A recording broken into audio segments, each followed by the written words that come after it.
அஊது பில்லாஹி மினஷ் ஷைத்தானிர் ரஜீம். பிஸ்மில்லாஹிர் ரஹ்மானிர் ரஹீம். வஸ்ஸலாத்து வஸ்ஸலாமு அலா சய்யதினா முஹம்மதின் வ ஆலிஹி வ அஸ்ஹாபிஹி அஜ்மயீன். நான் நடந்து சென்று கொண்டிருந்த போது வானத்திலிருந்து ஒரு குரலை கேட்டு என் பார்வையை உயர்த்தி பார்த்தேன். அப்போது ஹீரா குகையில் என்னிடம் வந்த அதே வானவர் வானத்துக்கும் பூமிக்கும் இடையே ஒரு ஆசனத்தில் அமர்ந்திருக்க கண்டு அச்சமுற்றேன். வீட்டிற்கு திரும்பி வந்து கதிஜாவிடம் என்னை போர்த்துங்கள் என்றேன்.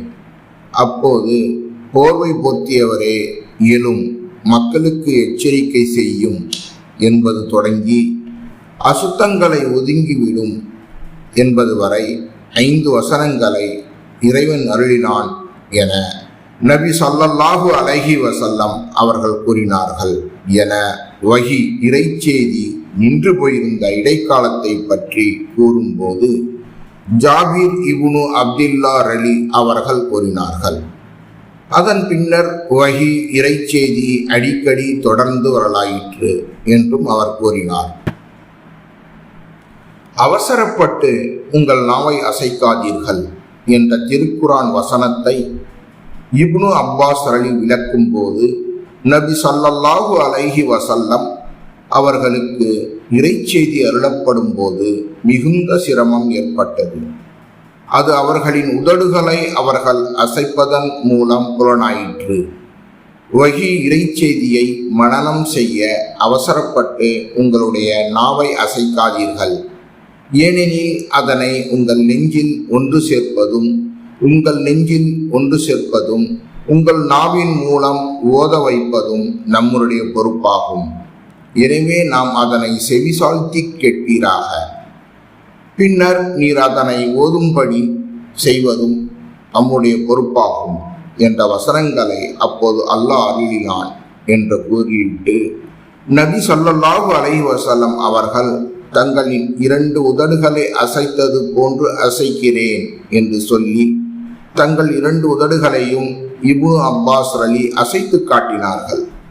இந்த ஹதீஸை இப்னு அப்பாஸ் ரலி அவர்களிடமிருந்து சையது இப்னு ஜுபைர் அறிவித்த போது இப்னு அப்பாஸ் ரலி தங்களின் 2 உதடுகளையும் அசைத்தது போன்று அசைக்கிறேன் என்று கூறி அசைத்து காட்டினார்கள். மேலும் இப்னு அப்பாஸ் தொடர்ந்து அதன் பின்னர் நபி ஸல்லல்லாஹு அலைஹி வஸல்லம் அவர்களிடம் ஜிப்ரீல் அலைஹி வஸல்லம் வரும்போது அவர்கள் ஓதுவதை செவிசாழ்த்தி கேட்பதை வழக்கமாக்கினார்கள். ஜிப்ரீல் சென்றதும் அவர்கள் ஓதியது போன்றே நபி ஸல்லல்லாஹு அலைஹி வஸல்லம் அவர்களும் ஓதினார்கள் என சய்யிது இப்னு ஜுபைர் கூறினார். நபி ஸல்லல்லாஹு அலைஹி வஸல்லம் அவர்கள் மனிதர்களில் மிக பெரும் கொடையாளியாக திகழ்ந்தார்கள். சாதாரண நாட்களை விட ஜிப்ரீல் அலைஹி வஸல்லம் அவர்கள் நபி ஸல்லல்லாஹு அலைஹி வஸல்லம் அவர்களை ரமலான் மாதத்தில் சந்திக்கும் போது நபி ஸல்லல்லாஹு அலைஹி வஸல்லம் மிக அதிகமாக வாரி வழங்கும் கொடையாளியாக திகழ்ந்தார்கள். ஜிப்ரீல் அலைஹி வஸல்லம் அவர்கள் ரமலான் மாதத்தின் ஒவ்வொரு இரவிலும் நபி ஸல்லல்லாஹு அலைஹி வஸல்லம் அவர்களை சந்தித்து அதுவரை அருளப்பட்டிருந்த குர்ஆனை நினைவுபடுத்துவார்கள். இருவருமாக திருக்குர்ஆனை ஓதும் வழக்கமுடையவர்களாக இருந்தார்கள். தொடர்ந்து வீசும் காற்றை விட வேகமாக நபி ஸல்லல்லாஹு அலைஹி வஸல்லம் அவர்கள் நல்ல காரியங்களில் மிக அதிகமாக வாரி வழங்கும் கொடையாளியாகவே திகழ்ந்தார்கள் என இப்னு அப்பாஸ் ரலி அவர்கள் கூறினார்கள்.